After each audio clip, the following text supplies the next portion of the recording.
আজকের শিবরাত্রির বিশেষ পর্ব, তাই আজ সন্ধ্যেটা কাটাবো শিবরাত্রি উদযাপন করেই। আজকের বিশেষ চার মা লক্ষ্মীকে নমস্কার, শুভ সন্ধ্যা সকলকে। নমস্কার দিদি। ছোট করে আলাপ করি আগে সবার সঙ্গে। রিনা, নমস্কার। রিনা, নমস্কার দিদি। নমস্কার। আমার নাম রিনা সাহা, আমি মালদা জেলা বুলবুলচন্ডী থেকে এসেছি। আচ্ছা, তুমি কি করো রিনা?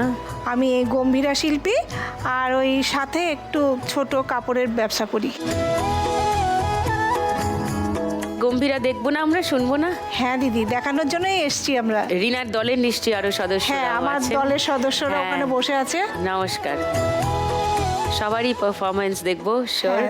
সোমার সঙ্গে একটু আলাপ করি। নমস্কার সোমা। নমস্কার দিদি। নমস্কার। আমি সোমা চ্যাটার্জি, আমি দক্ষিণ 24 পরগনার সোনারপুর থেকে এসেছি। আচ্ছা, কি করো সোমা? আমি হাউসওয়াইফ দিদি। ওকে ওকে। চৈতালি, নমস্কার। নমস্কার দিদি। নমস্কার। আমি পূর্ব বর্ধমান জেলার কেতুগ্রাম থানার অন্তর্গত বিল্লেশ্বর গ্রাম থেকে আসছি। আমাদের 1200 বছর পুরনো বিল্লনাথ মন্দিরের সেবায়িত আমরা। 1200 বছর? হ্যাঁ।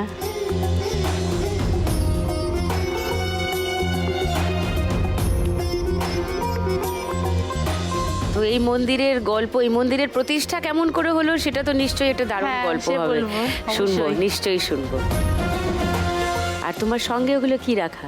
এইগুলো হচ্ছে বাসোয়া, যেটাকে ষাঁড় বলে। হ্যাঁ। আমাদের ওইখানে বাবা বিল্লনাথের ওইখানে এগুলো দেয়া হয়, মানে কোনো গরু বাছুরের অসুখ হয় বা করলে, কিছু হ্যাঁ, হলে হ্যাঁ। তখন এই ষাঁড় মানসিক করে হ্যাঁ, ভালো মানসিক হয়ে যায়, করে। তখন ঠিক, এগুলো ঠিক, দেয়। ঠিক ঠিক।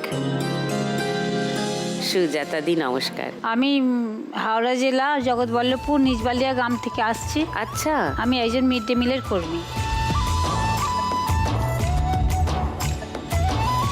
দিদি, আমাদেরও শিবলিঙ্গ মূর্তি আছে, হ্যাঁ হ্যাঁ। 400 বছর আগেকার পুরনো। সেই বাড়ির আমরা পুরো নিজেরাই সেবায়ত দিই বাড়িতে। আমাদের পুরোহিত থেকে পুজো করা হয়, নিত্য পুজো করা হয়। মানে বংশ পরম্পরায় 400 বছর ধরে আগেকার চলছে। পুরনো। বাহ, দারুণ। মা লক্ষ্মীরা আজ এসছেন। এক এক জায়গার স্থানীয় মাহাত্ম্য, শিব মন্দির, গম্ভীরা নাচ, এই সবই তো শিব নানার সঙ্গে যুক্ত, তাই না? হ্যাঁ। তো সেই সব গল্প শুনবো আজকে, খেলবো। চারজনকে নিয়ে প্রথম রাউন্ড শুরু করি। আজকের প্রথম রাউন্ডের খেলা টাকার খনি। খেলা শুরু করার আগে একটুখানি রিনার কাছে আসি। গম্ভীরা নাচ গানের সঙ্গে জড়িত, বললে, হ্যাঁ। কি করে এটা শুরু হলো? মানে হঠাৎ গম্ভীরা কেন? হঠাৎ করে মনে হলো যে ছেলেরা তো গম্ভীরা করে, তা আমরা মেয়েরা পিছিয়ে কেন? তাই মনে হলো যে আমরা মেয়েরা গম্ভীরা টিম শুরু করি। তারপর থেকে আমাদের বেশ ভালোই চলছে। আমরা জায়গায় জায়গায় প্রোগ্রাম করতে যাই। শিবরাত্রির দিন আমরা উপবাস থেকে আমাদের মালদা জেলা অমৃতিতে ওখানে বিশাল শিবরাত্রির মেলা হয় 15 দিন ধরে। ওখানে আমরা শিবরাত্রি উপোস করেই গম্ভীরা গান করি। কিরকম লাগে পারফর্ম করার সময়? তুমি কি বরাবর শিব সাজো? হ্যাঁ, আমি শিব সাজি। হ্যাঁ, খুব ভালো লাগে দিদি। আমাদের মানে আলাদা একটা জোর চলে আসে ওই দিনে। সেটাই জানতে চাইছিলাম হ্যাঁ। যে শিবরাত্রির দিন আলাদা কোনো ফিলিং হয় কি? হ্যাঁ, আমরা রাত জাগি, 4 প্রহরে পুজো করি, উপবাস করে আবার গম্ভীরা গান করি।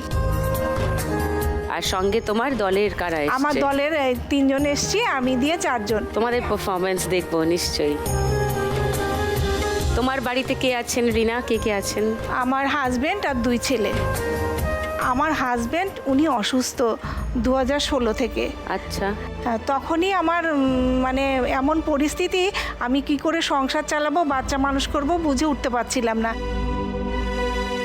তখন মনে হলো যে শান্তিনিকেতনের কিছু কাপড় নিয়ে যদি আমি গিয়ে বিক্রি করতে পারি, তাহলেও তো আমার একটা ইনকাম সোর্স আসবে। তখন আমি 3টা শাড়ি নিয়ে আমার ঘরে রেখে বিক্রি করি। বাহ। তারপর থেকে আমার ওখানে সবাই আমার কাছ থেকে মোটামুটি কালেকশন করে শান্তিনিকেতনের জিনিস।